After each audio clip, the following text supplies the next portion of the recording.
जय श्री राधे राधे राधे। हेलो दोस्तों, हमारे YouTube चैनल पर आप लोगों की फिर से स्वागत है। फिर हम श्रीमद् भागवत कथा की सुख सागर की दूसरी स्कंद की छठा अध्याय में कि भगवान के विराट रूप में भीतर यानी भिन्न भिन्न चीजों की उत्पत्ति वर्णन तथा उनके गुणों का कथन ब्रह्मा जी ने बोला।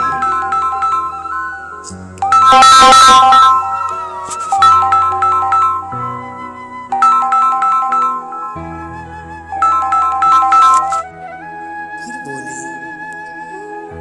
हे ब्रह्मा जी बोले, हे वत्स नारद, इस प्रकार उस विराट के मुख से अग्नि तथा छंदों की उत्पत्ति हुई। उसकी त्वचा से 7 धातुएं और अन्न मधुरादि छनों रस के अधिष्ठाता वरुण उसकी जिह्वा से उत्पन्न हुए। इसके पश्चात ये जो हम लोगों के प्राण अर्थात जो पवन की उत्पत्ति का स्थान है वह उसकी नासिका है। फिर उस भगवान की घ्राण इंद्रिय से अश्विनी कुमार देवता औषधि और समस्त सामान्य तथा विशेष गंध उत्पन्न हुए। फिर इसके चक्षु इंद्रियों से रूप और रूप के विशेष गंध उत्पन्न हुए। प्रकाश नेत्रों की उत्पत्ति हुई तथा स्वर्ग और सूर्य उस विष्णु जी के नेत्र गोलक हुए। दिशाएं तीर्थ उस विराट के कान है।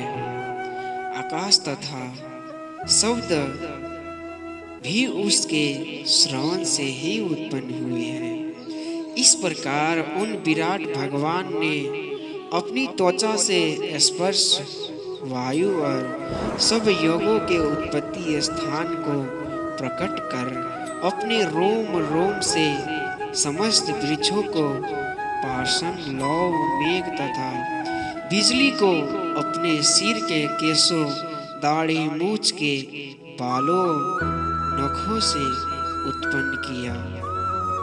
तब इन सब की रक्षा कैसी होगी? इस विचार से भगवान ने अपनी भुजाओं से लोकों की रचना कर भूलोक, भूअलोक, स्वर्गलोक तथा क्षेम और शरणागतों की रक्षा कर सब प्रबंध कर भगवान अपने चरणों से ही वर देते हैं। इस क्रम से वे ही सब जल वीर्य और सृष्टि पर्यंत सृष्टि के समस्त उत्पत्ति स्थान है। संसार में यह जो संतान संबंधी स्त्री पुरुष का सुख है वह विराट पुरुष ही चिन्हा है। मल त्याग का उत्पत्ति स्थान वायु इंद्रिय है। उनके हृदय से ही हम लोगों के मन का स्थान बना है। उस विराट पुरुष ने ही गुण संयुक्त मुझे तुम्हें संत कुमारों को अपने हृदय से उत्पन्न कर शिव मरीच सहित सब देवता, दानव, मनुष्य, हाथी, पंछी, मृग, सर्प, गंधर्व, अप्सरा, यक्ष, राक्षस, भूतगण, नाग, पशु, पितर, सिद्ध, धराधर, वृक्ष और जल थल सहित आकाश चारे अनेक प्रकार के जीवों, ग्रह, नक्षत्र, तारा, धूमकेतु, बिजली, मेघ और जो कुछ भूत भविष्य तथा वर्तमान दिखलाई पड़ रहा है, इन सब को उस विराट पुरुष ने ही उत्पन्न किया है। यद्यपि वह एक बालिशत से कुछ ही अधिक बड़ा था, तथापि आज वह इतने बड़े संसार को आच्छादित कर रहा है। इस प्रकार देखा जाए तो वह विराट पुरुष ही सबका भय रहित और मोक्ष स्थान है, कारण ही वह कर्म फल से परे है। यही उसकी महत्ता है, वह ईश्वर ही सबका स्वामी है। हे ब्रह्मांड, यह समस्त पृथ्वी उस ईश्वर के एक चरण के बराबर नहीं है। संसार में जो कुछ भी है सब उस ईश्वर परमात्मा के अधीन है। अमृत, क्षेम तथा अभय महालोक के ऊपर और इस प्रकार क्रम से जनलोक, तपोलोक तथा सत्वलोक में स्थित है। परंतु नैष्ठिक ब्रह्मचारी, वानप्रस्थ तथा यतियों के आश्रम त्रिलोक बाहर है। गृहस्थ जनों का आश्चर्य त्रिलोक के भीतर है।